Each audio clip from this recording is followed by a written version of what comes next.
I am an Angular and Web Google developer expert, principal front-end software engineer at Netcentric, and I am here to talk to you about static site generation with Angular and Scully. Usually, when I speak about Scully, I like to give a little overview of the problems it solves, right? By comparing the static site rendering strategy performance metrics with those of classic server rendering and client-side rendering. But I will just focus right now on the typical client-side rendering that happens by default when we have an Angular application. There, the client takes care of all the logic, the routing, the data fetching, the logical operations. All of that happens on the client side. That's why they're called precisely client-side applications. And then when we render on top of this strategy, everything happens at runtime, right? And we get this kind of metrics that you're seeing in the screen. We get a fast first pane, a fast first contentful pane, a fast time to first byte, but the time to interactive, or when the application is really interactive and is ready to be played around with, is oftentimes low, right? Slow time to interactive and hence perceived speed or perceived loading speed is not the only downside of client-side rendering. Another typical issue we have is SEO related, right? Because dynamic generation of content implies that content is not readily available to be indexed, at least for some browsers, right? There are some smart browsers that can anyway index that content, but this makes client-side rendering sort of problematic solution. Sort of problematic solution. I was making sure that I wasn't getting a message from the team. For solution strategies that heavily rely on accurate content indexing, like blogging, for example. So we have a rendering strategy type that overcomes a few of these mentioned issues. And in Angular, more concretely, we have server-side rendering, which is delivered with the implementation of Angular Universal that you may have heard about. And in this case, well, it's the server that takes care of all the logic, the routing, the data fetching, the logical operations that we were mentioning before. All that happens on the server side. And the perceived performance metrics are now very similar to those of client-side rendering. However, there are some special considerations at the time of implementing Angular Universal. First of all, development for server-side rendering with Angular Universal forces you to consider using dependencies that are ready to execute a lot of the operations on the server rather than the client. Also, the way you write your code will need to shift. For example, the DOM or the document object model is not accessible from the server, right? So you will need modules that are specially conceived for this technique, and also you will need a special infrastructure that is more complex. And another downside is a potential duplication of state. Right, when the application is bootstrapped in the client, since you both request the state from the server and from the client, you can maybe perceive a certain flickering. This issue can be solved with the use of the transfer state API that allows you to precisely serialize and deserialize state in a store from the server side to the client, and hence avoid that duplication. But all those special requirements leave out a great portion of dedicated solutions. It's super simple to have an Angular application up and running with the CLI. But for example, if we wanted to use Angular for a simple blog site or documentation site, it is probably not the ideal solution. Needless to say that migrating an existing application to Angular Universal, it's quite the effort. So if you have an existing Angular application and you want to make it run as Angular Universal, it's not that simple. So if we wanted to leverage the amazing Jamstack dedicated platforms really embrace the Jamstack best practices. And before I go more in depth into what the tool to allow us to do that, let's remember what the Jamstack is. The Jamstack is like a way of hosting and delivering, shipping to the user applications that are very, very fast, because everything that conforms this application lives in the same place, usually in Git. You don't have to download anything additional. It consists also, for the developer side, the experience is much better because there are atomic deploys, the integration is continuous.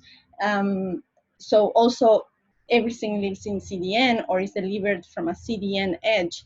So also the assets, the images, the videos, everything. So the experience both for the developer and for the end user when a site is hosted or is created on top of the Jamstack and delivered from a Jamstack platform is extremely better and faster. But there wasn't a tool that allowed us to leverage the Jamstack fully when we were developing with Angular until very recently. So it was until December 2019, to be more precise, before this whole pandemic and crazy world, when Hero Devs, which is Aaron Frost, Juan Cano, and Sander Elias, they released Scully. And what is Scully? So Scully is a static site generator that works on top of Puppeteer. And Puppeteer is basically an API to the Chrome Developer Tools protocol that you can use to render HTML on a headless Chromium browser instance. It's important to keep in mind some of the requirements to use Scully, being that you need to be on Angular version 8 or above, that you need no version 10 plus as minimum. And also, this is not a requirement, but this is a good or good news that Scully is on beta from this week. So installation is super simply with schematics. You use ng-add, and it's, more precisely ng-add at ScullyIO /forward init, and then you have your Scully installation ready to be used and to generate static pages. So now you know what it is, but how does exactly work? The important part is that it does its job at build time. So many of the strategies we've seen before, they were at runtime. This one is at build time. Instead of on demand, server side, or runtime, client side, basically at build time, Scully does the whole data fetching, all the logical operations that we mentioned before, and more importantly, it handles all the routes and produces this HTML static output. It then places in the this /static folder. That's the location by default, but you can also configure another designated folder. We will see that later. Of course, it needs a router enable application because what it basically does is it maps or converts each route to an HTML page. And how does it do that? So by running Scully, you are triggering a process that runs a bunch of built-in plugins. Those plugins take care of different concerns through the process cycle. So you have the router handling plugins that basically take care of handling the route discovery, then the rendering plugins that take care of transforming the HTML output, the file handler plugins used by built-in content folder plugins that take care of different file document extensions, for example, the Markdown. And finally, you have the route discovery done and the all done that can trigger scripts when the process is completed. So apart from the built-in plugins, it is very, very easy to write your own custom plugins to solve your own specific problems that may arise in your implementation. And basically, for any other similar tool, these community contributions are super important to expand the ecosystem and make the tool even more powerful and cover more use cases. We've seen that across many other frameworks that already have similar tools available. I will demonstrate the use of a custom plugin in a little bit, but let me tell you also about another important feature of Scully, is that it allows us to start a server to serve the static files and test the HTML output at development time. So you have the ability of putting together both versions, the fully dynamic one and the static one. So what is the gain? Speed and performance, obviously. As you can see, now you have all fast, like all the metrics are in fast, except maybe if you have a very, very high number of routes to generate the static pages, build time gets exponentially increased, but that's something you have to evaluate before you decide to use Scully if it works for you. Also, you don't need to generate all the routes in your application. You can even decide to generate a portion of them, and we are going to see how that works. Needless to say, you will rock at your web core vitals. Probably you have heard of them. If you're not familiar with web core vitals, it's these three metrics that you see here. Largest contentful pane is the time to load the largest element of content above the fold. First input delay is the time that goes from when the user interacts with the page until the browser responds to that input. And then cumulative layout shift represents page stability, how much time until elements accommodate to their final position. And obviously you have all that sorted out with static pages, because in many cases you don't even need JavaScript to be present. So all this reshifting or repositioning of elements is not going to happen. So let me tell you what I did to show you, to demonstrate Scully. I thought that we could create together a documentation site, because documentation usually doesn't need to be dynamic. It can live in its static form. And what I did in order to speed up the demo, I grabbed this new Angular app with routing, of course, and I created a module called docs with schematics, as you can see in the slide. In the template for that module, I added the Scully mandatory tag. So this is the tag that injects all static content to each page. As you can see, it says Scully content. You need it to have the HTML included in the page that you are generating. Then I added the configuration for these module routes in the Scully configuration as type content folder. This will be using the Markdown built-in plugin to generate pages for routes that match this exact pattern that you can see in the slide. We will see it in code in a moment. Additionally, I created a site navigation to render all the routes. So I imported the Scully route service and I injected it to the component, as you can see there, with the purpose of implementing an observable that will allow me to retrieve all available published routes from the Scully routes.json. We will also see that JSON in a moment. In this way, we use that data to render our site navigation like this. Let's go and see it in code because it's much more evident. But first, we need to actually create and generate some routes. So let's do that.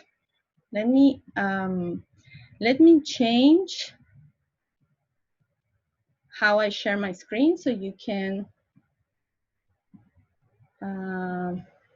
see it. Hopefully, you can right now.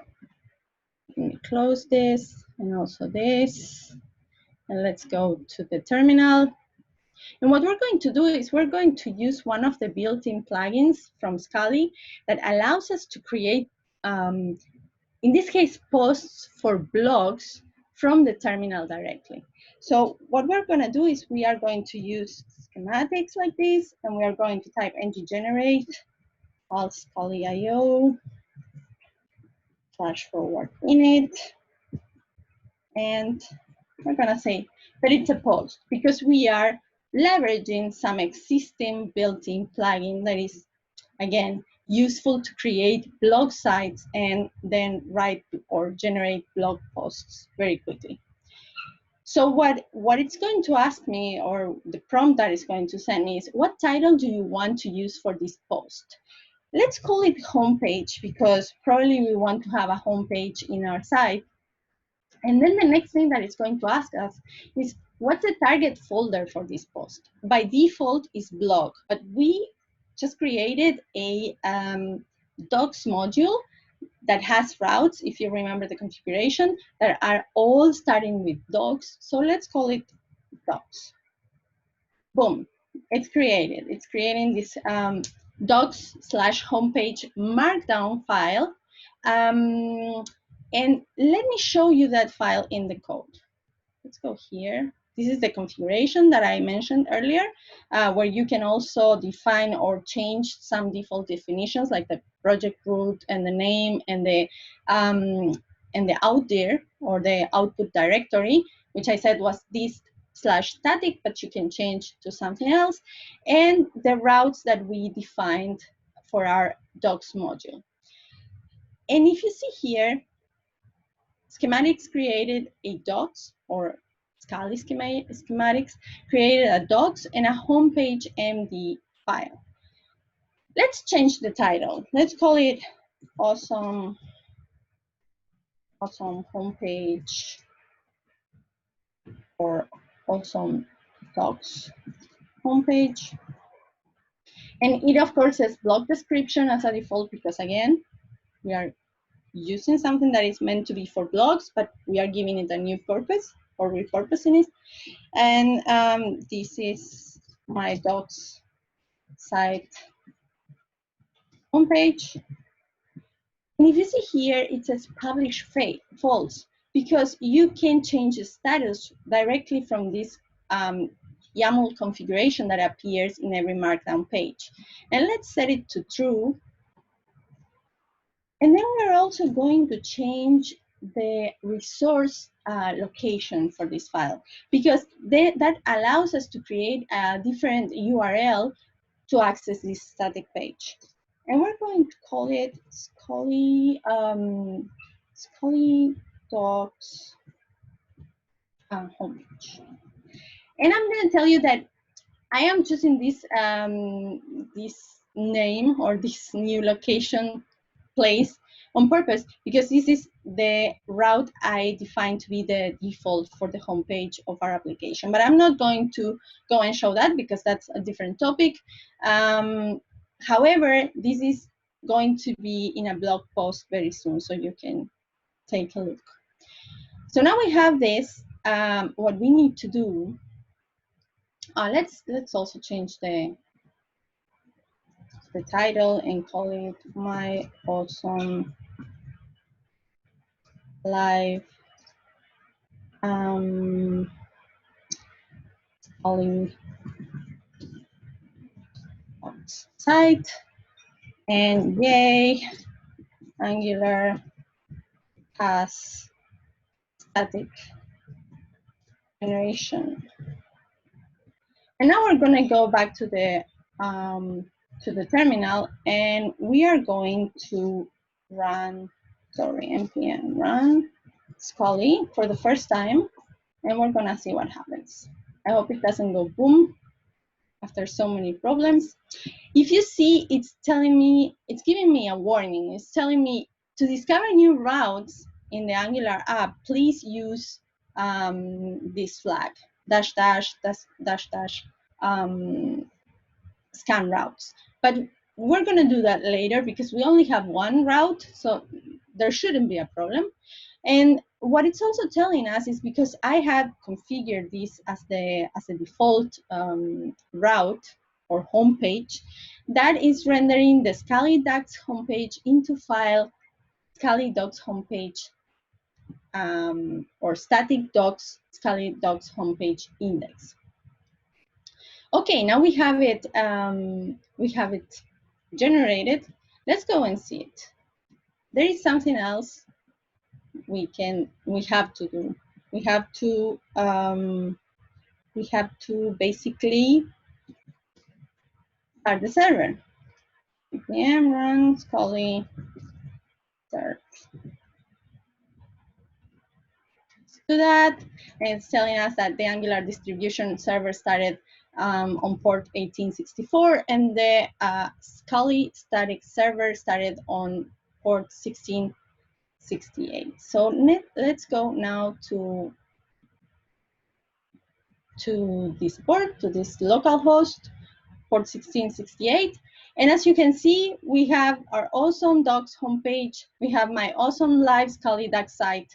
And yay, Angular has static generation. And if you take a look at here, and if you inspect this, you're gonna see that what we created as a router link in the HTML, in the template of the component, now it's an href. It's just a normal link, right? And if we also want to see what happens or how does it consume or how does Scully route service consume from this JSON that we're going to see in a moment when we have it more populated, it does it exactly like this. So in the zero position, we have this is my doc site homepage as a description, the published state, the route, the Slack that I just created, and also the source file, because this is using the content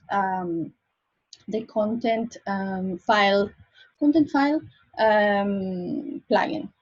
So okay, this is cool, but having only one link doesn't help.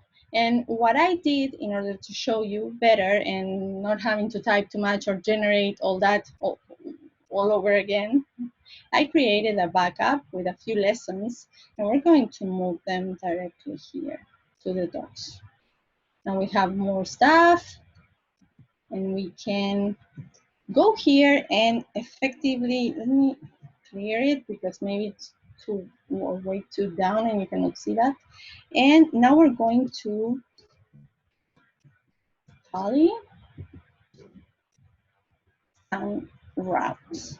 This will make sure that we have all new routes included in this discovery phase. We run it, and it's traversing.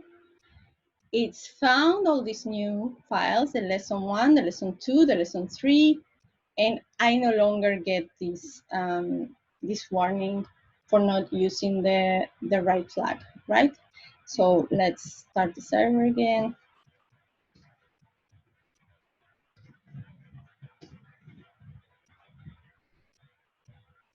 There you go. And boom, when we refresh, we have a lot more links. We can go to each one of them.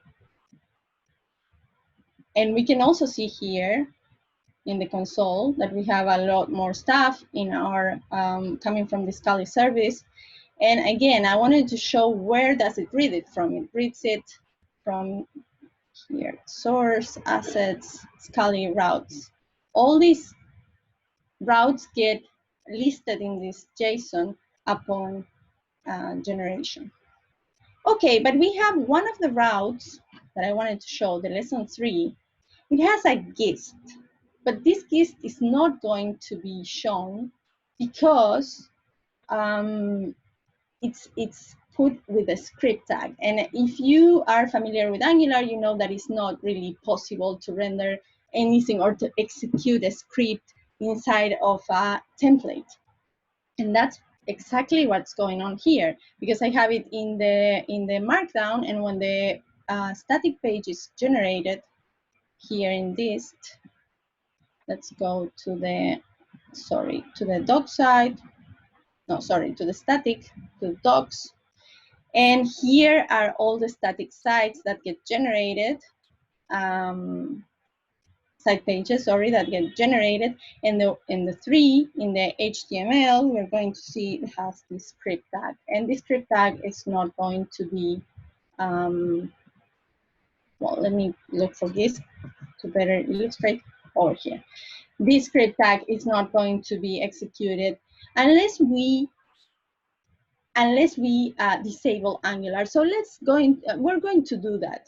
Disabling Angular is very can be very helpful in many different use cases, but in this particular case, because we don't want this script to be ignored, right? As potentially malicious or unsafe content. So what we're going to do is we're going to go here to, let me close all this. We're going to go to the configuration, and I already installed this plugin. This plugin was written by Sam Fluberg. Probably I'm saying his name completely wrong, but it's a custom plugin he wrote and created precisely to disable Angular and to ship much better, much faster applications that don't need the Angular application or the Angular framework to be bootstrapped in every page. So what we're going to do is we're going to create a constant called disable Angular.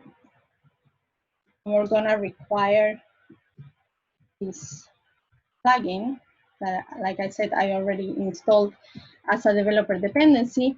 And we're also going to create another constant called post renderers,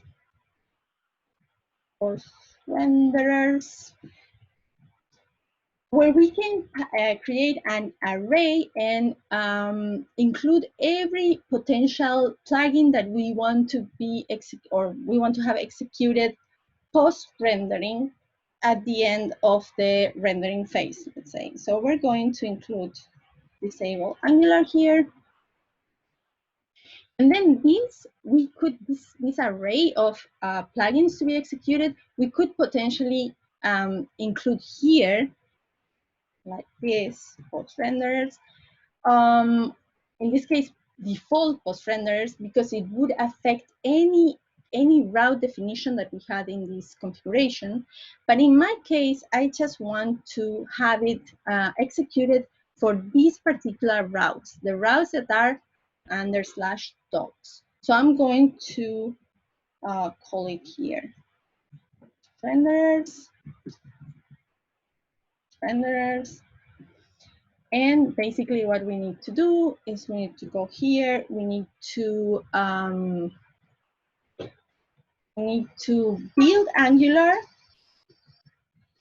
We're gonna build it with the prod flag, and we're also gonna build it with the stats JSON, because in order to understand what really needs to disable, this plugin needs to know the graph of dependencies that connect or that are used by Angular. So we're going to build it.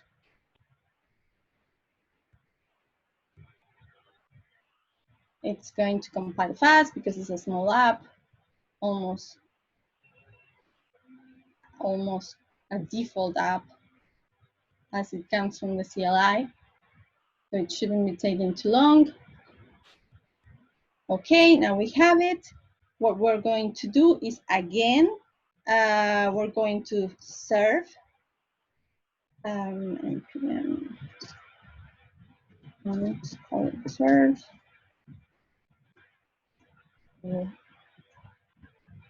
And okay, takes a bit sometimes. And now we have the script visible and available. And this is because we no longer have Angular anymore. So we have a very, very slim application right now that we can even go and see how it performs. Let's generate the report. It's probably going to be super quick. We're gonna see that it has an amazing performance because, yeah, 92. Okay, we have some blocking time over there and maybe the largest contentful pane for this page. But in general, it's going to improve your performance out of the box amazingly. So yes, this is it. Thank you very much. Sorry for the technical mishap at the beginning. I hope that you enjoyed this presentation. I am going to make available in my Twitter, Amphibia Creativa, the repository, the code, and there is also a written article in dev.to where you can go and read all through and understand better what's going on and why we did everything we did. You can also reach me out in Twitter, in GitHub, and talk to me and ask me any Angular questions and any Scully questions. Thank you very much. Enjoy your day. Enjoy the rest of this amazing conference.